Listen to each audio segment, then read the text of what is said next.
जय माताजी students, welcome to our YouTube channel Dhyan commerce, the key of success.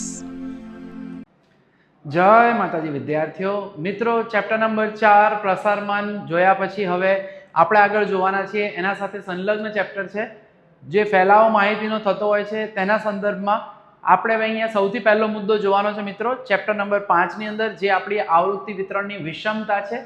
પણ એ વિષમતા પહેલા આપણે એક નાનકડો મુદ્દો જોવાનો છે, સંમિત આવૃત્તિ વિતરણ। મિત્રો, સંમિતિ શબ્દ આપણે જનરલી ક્યાં વાપરેલો છે? તો સંભાવના જ્યારે આપણે અગાઉના ધોરણમાં જોઈ ગયા છે 8, 9, 10 માં, ત્યાં તમને ખ્યાલ હશે પાસો આવે, એ પાસો બધી બાજુએથી સમાન હોય છે એટલે એની સંમિતિ દરેક બાજુથી સરખી હોય છે, ગમે તેમ ફેરવો તમને એકદમ સમાન જ દેખાશે। તો સંમિતિનો વિભાગ અહીંયા જ આપણે એ જ પ્રકાર જોવાનો છે।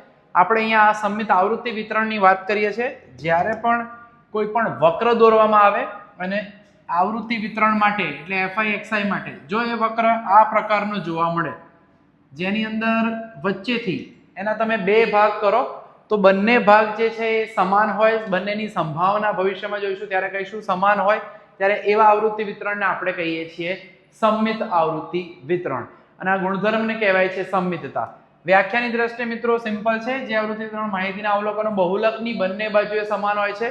આની અંદર આપણે એક વિભાગ ખાસ ધ્યાન રાખીશું, જ્યારે પણ કોઈ પણ સંમિત આવૃત્તિ વિતરણ હશે ત્યારે તેનો મધ્યક એટલે કે x બાર, એનું મધ્યસ્થ એટલે m અને એનું બહુલક એટલે કે mo, આ ત્રણે ત્રણ જે છે તેમનું મૂલ્ય સમાન હશે। એનાથી બંને બાજુના વિભાગો સમાન હશે અથવા આપણે માહિતી જે આપી છે પ્રમાણે બંને બાજુ સમાન રીતે વિતરિત થયેલા હોય એટલે આ જે આવૃત્તિ વક્ર છે એ સુડોળ છે અથવા આને આપણે કહીએ છીએ સંપૂર્ણ ઘંટાકાર।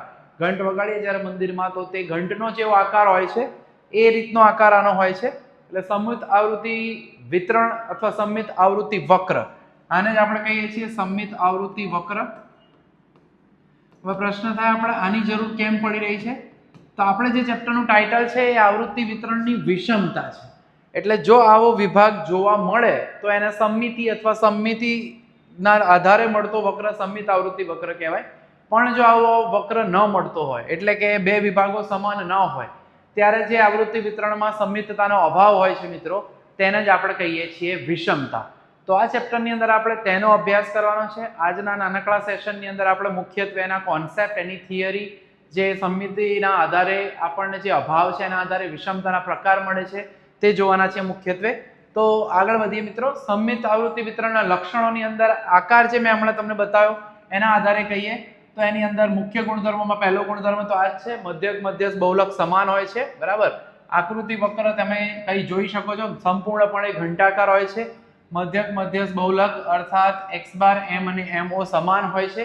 આ જ રીતે હજુ વધારે ડિટેલમાં કહીએ તો પ્રથમ ચતુર્થક q1 જે ચેપ્ટર નંબર 4 માં આપણે જોઈ ચૂક્યા છે, તૃતીયક ચતુર્થક q3 અને આપણને ખબર જ છે m ના આપણે કહીએ છીએ q2, બરાબર, મધ્યસ્થને। એટલે q1 અને q3 એ બહુલકથી સમાન અંતરે હોય છે, એ એનો નેક્સ્ટ ગુણધર્મ છે।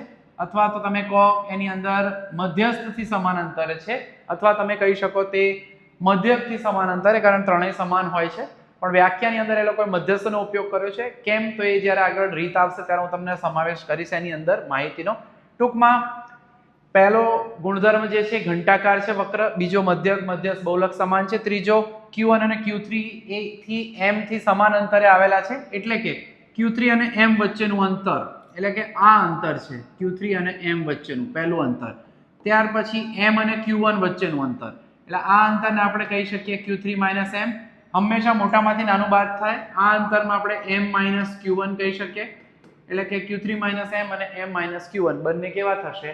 સમાન થશે, જે એનો બીજો ગુણધર્મ છે। અને છેલ્લું તો વ્યાખ્યામાં જોયું છે, તેમાં બહુલકની બંને તરફ સમાન અંતરે આવેલા અવલોકનની આવૃત્તિ સમાન રીતે વિતરિત થયેલી હોય છે। તો આ જે છે મુખ્ય મિત્રો એના ગુણધર્મો છે સંમિત આવૃત્તિ વિતરણના। કેમ ભણવું પડે? તો સંમિત આવૃત્તિ વિતરણ ન મળે અથવા સંમિતિ ના હોય ત્યારે જ આપણને વિષમતા જોવા મળે છે। તો વિષમતાનો અર્થ એકદમ સિમ્પલ છે, વિષમતા એટલે આવૃત્તિ વિતરણમાં સંમિતતાની ખામી, હમણાં જ મેં જે કીધું એ, એટલે કે સુડોળતાનો અભાવ। તો હવે પ્રશ્ન થાય કઈ રીતનો સુડોળતાનો અભાવ? તો વક્રની અંદર આપણે જો વાત કરીએ આ રીતના હોય, જો હવે તમે અહીંયા જોઈ શકશો ડાબી બાજુ જમણી બાજુ જે સમાન અંતર નથી, જમણી બાજુનો ભાગ વધારે ખેંચાયેલો છે મિત્રો, તો આપણે આના પ્રકારમાં વિષમતાની અંદર વિભાજિત કરવાના છીએ. એને ધન વિષમતા કહીશું. જ્યારે જમણો છેડો વધારે ખેંચાયેલો હોય ત્યારે આપણે એવું કહીએ છીએ, બરાબર. હમણાં ધન વિષમતાને ડિટેલમાં જોઈએ. એ જ રીતે જો ડાબી બાજુનો છેડો વધારે ખેંચાયેલો હોય મિત્રો, તો ત્યારે આપણે એને કહીએ છીએ ઋણ વિષમતા. તો પ્રકારોની દ્રષ્ટિએ વાત કરીએ તો ધન વિષમતા અને ઋણ વિષમતા જોવા મળશે તમને. ટૂંકમાં સંમિત આવૃત્તિ વિતરણ ન હોય, સંમિતતા ન જોવા મળે, બે વિભાગો સમાન ન હોય, કોઈ એક નાનો કોઈ એક મોટો થાય. હવે એ આ રીતે આકૃતિના સંદર્ભમાં જ માત્ર જોવાનું છે એવું નથી. મુખ્યત્વે આપણે બે રીતે જોવાના છીએ. પહેલો કોન્સેપ્ટ છે ધન વિષમતાની અંદર આપણે એમાં કહીશું કે જો આપણો મધ્યક એ બહુલક કરતા વધુ હોય તો ત્યારે એને આપણે ધન વિષમતા કહીશું. મધ્યક કરતા બહુલક ઓછો હોય તો એને ઋણ વિષમતા કહીશું, બરાબર. ત્યાર પછી હમણાં જ જે જોયું એ પ્રમાણે Q3 - M જમણી બાજુનો ટુકડો, કારણ જો દોરવા જઈએ ડાબી બાજુ Q1 આવશે, જમણી બાજુ Q3 આવશે, તો એમાં કહીએ છીએ Q3 - M greater than M - Q1. અહીંયા ઊંધું Q3 - M less than M - Q1. તો આના સંદર્ભમાં આપણે વિભાજિત કરી શકીશું એને ધન વિષમતા અને ઋણ વિષમતામાં. તો મિત્રો જોઈ લઈએ આપણે એના વ્યાખ્યાના સંદર્ભમાં અને એના પ્રકારના સંદર્ભમાં એના લક્ષણો. ખાસ આ લક્ષણો અગત્યના છે. સંમિત આવૃત્તિ વિતરણના લક્ષણો પણ મોસ્ટ ટાઈમ છે, તમને પરીક્ષામાં પૂછી શકશે. એ સિવાય ધન અને ઋણ માટે પણ જોઈ લઈએ. તો વિષમતાના પ્રકારોમાં ધન વિષમતા એટલે જે પ્રમાણે મેં કીધું કે આવૃત્તિ વિતરણના આવૃત્તિ વક્રનો જમણી બાજુનો છેડો વધુ ખેંચાયેલો હોય, જમણી બાજુનો, તો ત્યારે આપણે એને કહીએ છીએ ધન વિષમ આવૃત્તિ વિતરણ, અને એના લીધે આપણને મળશે આ લક્ષણને ધન વિષમતા કહીએ છીએ. એના ત્રણ ગુણધર્મો છે જે આપણે જોઈ ચૂક્યા છીએ આગળ, બરાબર. મેં તમને ડાયરેક્ટ બતાવી દીધું છે. x બાર એ MO કરતા એટલે કે બહુલક કરતા મોટો હોય, એટલે કે M કરતા પણ x બાર મોટો હોય. સરખામણીમાં આ રીતે યાદ રાખીશું. અને જે બીજું વસ્તુની વાત કરીએ, ટૂંકમાં ગુણધર્મો આપણે અહીંયા સમજાવી જ દીધા છે, બરાબર. તો એ સંદર્ભમાં આપણે યાદ રાખીશું ખાસ. ઋણ વિષમતાની અંદર ડાબી બાજુનો છેડો વધુ ખેંચાયેલો હોય તો આપણે તેને ઋણ વિષમ આવૃત્તિ વિતરણ કહીએ છીએ અને એને ઋણ વિષમતા કહેવાય. લક્ષણો એકદમ સિમ્પલ છે. સંમિત આવૃત્તિ વક્રના લક્ષણો યાદ રાખશો, પહેલા ત્રણ, તો એના પ્રમાણે જ તમને આની અંદર જોવા મળશે. આમાં ખાલી છેડો ખેંચાયેલો છે કહીએ છીએ. મધ્યક એ ત્રણે પહેલા સમાન હતા. આમાં યાદ રાખવા માટે બધામાં ગ્રેટર ધેન ધન છે એટલે, પેલામાં લેસ ધેન ઋણ છે એટલે. તો આ જે છે ધન વિષમતા અને ઋણ વિષમતા થશે. હવે આ તો એનો ખ્યાલ આપણો થિયરી દ્રષ્ટિએ થયો, બરાબર. પણ દાખલા ગણવાના હોય એના માટે તો માપ શોધવાના હોય છે મિત્રો. ચેપ્ટર 4માં પણ આપણે માપ જોયા છે. કોઈ પણ જે રાશિ હોય ગણતરી માટે પ્રસારના માપ હોય તો એની અંદર પણ બે પ્રકારના માપ હતા. એક હતું નિરપેક્ષ માપ અને એક હતું સાપેક્ષ માપ.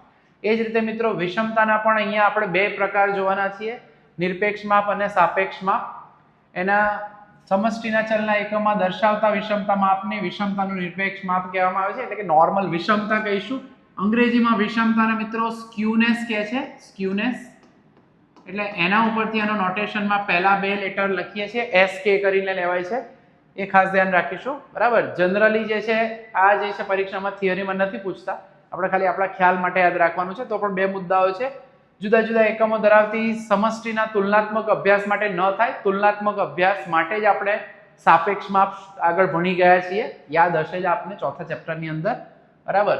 પછી સમષ્ટિ સમાન એકમ વાળી હોય છતાં તેના તુલનાત્મક અભ્યાસ માટે વિષમતાનો ઉપયોગ વિતાવો નથી. એના લીધે જ આપણે વિષમતાનો આંક, સાપેક્ષ માપમાં હંમેશા આપણે આંક લખીએ છીએ તે એકમથી વિરુદ્ધ હોય છે. આગળ પણ ચોથા ચેપ્ટરમાં આપણે પ્રેક્ટિકલી દાખલામાં પણ જોયેલું જ છે, ક્લાસની અંદર પણ. એટલે એકમથી મુક્ત વિષમતાના માપને વિષમતાનું સાપેક્ષ માપ કહે છે, બરાબર. અને આ ત્રણ મુદ્દાઓ છે તમે ઇઝીલી જોઈ શકો છો. વિસ્તારની વાત કરીએ, વિષમતાના આંકને આપણે જે વડે રજૂ કરવાના છીએ, જેનો વિસ્તાર સામાન્ય રીતે -1 અને +1 ની વચ્ચે હોય છે, પણ વિશિષ્ટ પરિસ્થિતિ આવશે મિત્રો ત્યારે -3 અને +3 ની વચ્ચે હોય છે. એટલે ઓબ્જેક્ટિવમાં પૂછી શકે કે વિષમતાના આંકની જે એનો વિસ્તાર છે કેટલો છે, તો સામાન્ય રીતે -1 થી 1, પણ વિશિષ્ટ પરિસ્થિતિમાં પૂછે તો એ વખતે આપણે કહેવું પડશે -3 થી +3. મિત્રો હવે રીતો બે આપણી પાસે છે જે શોધવાની, વિષમતા શોધવાની. ખાલી ઉપરથી અત્યારે ચર્ચા કરી લઈએ, પછી નેક્સ્ટ બે સેશનની અંદર 1 by 1 આપણે બે રીતો જોવાના છીએ. બે રીતોમાં પહેલી રીત છે મિત્રો કાર્લ પિયર્સનની રીત, બરાબર. કાર્લ પિયર્સને મેં તમને આગળ જ કીધું, જે x બાર જો ગ્રેટર ધેન MO એટલે કે બહુલક હોય તો આપણે કાર્લ પિયર્સને આનો જ ઉપયોગ કર્યો હતો. વિષમતાને સિમ્પલી એ જ રીતે વ્યાખ્યાયિત કર્યું છે, x બાર -MO. પણ વિશિષ્ટ પરિસ્થિતિમાં, જેમ કે આપણને ખબર છે આશાદિત સૂત્ર, કાર્લ પિયર્સનનું આશાદિત સૂત્ર, એ ખાસ યાદ રાખવાનું છે. બહુલક શોધવા માટે આગળ આપણે ઉપયોગ કરેલો જ છે. તો આશાદિત સૂત્ર એ હું તમને અહીંયા સાબિતી પણ આપી જ દેવાનો છું. જો MO, હવે એની અંદર તમને ખબર જ હશે આશાદિત સૂત્ર હતું 3m - 2x બાર. તો વિષમતાના સૂત્ર માટે x બાર માઇનસ આ MO ની જગ્યાએ કિંમત મૂકી દેવાની, એટલે કે 3m - 2x બાર. એટલે આ થશે x બાર - 3m minus minus plus 2x બાર. એટલે આ થશે 3x બાર - 3m. અને એને જ સૂત્રમાં અહીંયા દર્શાવેલું છે, એટલે કે 3 કોમન નીકાળેલા છે, x બાર - m. એટલે તમે મધ્યસ્થ શોધ્યા પછી MO નું સૂત્ર ક્યારે વાપરતા હતા આપણે ચોથા ચેપ્ટરમાં, એ આપણને ખ્યાલ જ છે, બરાબર. FM ની કિંમત એક કરતા વધુ જગ્યાએ હોય, જો આવૃત્તિ વિતરણની અંદર વર્ગ લંબાઈ સમાન ન હોય અથવા એક કરતા વધુ જગ્યાએ FM હોય, ત્યારે આપણે આનો ઉપયોગ કરીએ છીએ. અથવા માહિતી મિક્સ હોય, બરાબર, અસતત અને વર્ગો આપેલા હોય ભેગા, ત્યારે આપણે આ સૂત્ર વાપરતા હતા ચેપ્ટર નંબર 4 માં. એ જ પરિસ્થિતિ અહીંયા સીધો તમને જો બહુલકનું મૂલ્ય મળી જાય તો પહેલું સૂત્ર વાપરવાનું, એટલે કે એક બહુલકી આવૃત્તિ વિતરણ માટે, અને જો ન મળે તો એક કરતા વધુ બહુલકી આવૃત્તિ વિતરણ માટે. સાપેક્ષ માપમાં મિત્રો માત્ર નીચે S એટલે એને કહેવાય છે પ્રમાણિત વિચલન. પ્રમાણિત વિચલન જ ભાગવાનું છે બંનેની અંદર. આમ સૂત્ર જોવા જઈએ તો કાર્લ પિયર્સનનું એક જ સૂત્ર છે, x bar minus MO, મધ્યક minus બહુલક. પણ બહુલકના બે વિભાગોના લીધે અહીંયા એના બે સૂત્રો બને છે. બીજું સૂત્ર વધારે અગત્યનું રહેશે, એ થોડું અવલોકન કરવાનું રહેશે. એટલે જે આપણે આગળ વાત કરી સમમિત આવૃત્તિ વક્રમાં મિત્રો, કે આપણે એને બે રીતે વ્યાખ્યાયિત કર્યું છે, મધ્યક મધ્યસ્થ બહુલકના સંદર્ભમાં, અને બીજું વ્યાખ્યાયિત કર્યું છે આપણે Q1 અને Q3. તો બીજું સૂત્ર જે છે આપણું બાઉલીની રીતમાં મિત્રો, બાઉલીની રીત. તો બાઉલીની રીતની અંદર એમને Q1 Q3 નો આધાર તરીકે ઉપયોગ કર્યો છે, એટલે કે જે જમણી બાજુનો ટુકડો માઇનસ ડાબી બાજુનો ટુકડો કરો તો એ આપણને આપણા વિષમતાનું સૂત્ર મળશે, Q3 + Q1 - 2m. Minus M કરો એટલે પાછળ Q1 પ્લસ થશે, અને એ જ વસ્તુ નીચે પ્લસ કરો તો આપણને એનું બીજું સૂત્ર આ મળશે, બરાબર. એટલે કે J નું સૂત્ર આ મળશે. એટલે ટૂંકમાં બે જ રીત છે ચેપ્ટરની અંદર. વ્યવસ્થિત રીતે આપણે તેનો અભ્યાસ કરવાના છીએ. દાખલાઓ જે છે એ સહેલા છે, કારણ આગળ આ બધી જ રાશિઓ મધ્યક, મધ્યસ્થ, બહુલક, પ્રથમ ચતુર્થક, Q1 Q2 Q3 Q2 એટલે મધ્યસ્થ જ થશે, બધું આગળ ભણી ગયા છીએ. તો આ કોન્સેપ્ટ છે થોડો વ્યવસ્થિત સમજી લેજો મિત્રો. ના ખ્યાલ આવે તો બીજી વાર વિડીયો જોઈ લેજો. વર્ગખંડમાં તમે અહીંયા ભણતા હો તો પૂછી શકો છો, નહીં તો અમે નીચે વોટ્સએપ નંબર મેન્શન કરેલો જ છે, 99249 વાળો નંબર આંકડાશાસ્ત્ર માટે મારો રહેશે, તેમાં પણ તમે પૂછી શકશો, બરાબર. તો આટલે સુધી રાખીશું આજના સેશનમાં. નેક્સ્ટ સેશનમાં મિત્રો કાર્લ પિયર્સનની રીતના દાખલાઓ જોવાના છે, તો ગણતરી માટે મળીએ નેક્સ્ટ સેશનમાં. જય માતાજી, thank you. Please like, subscribe, share and press bell icon for notification. Thank you.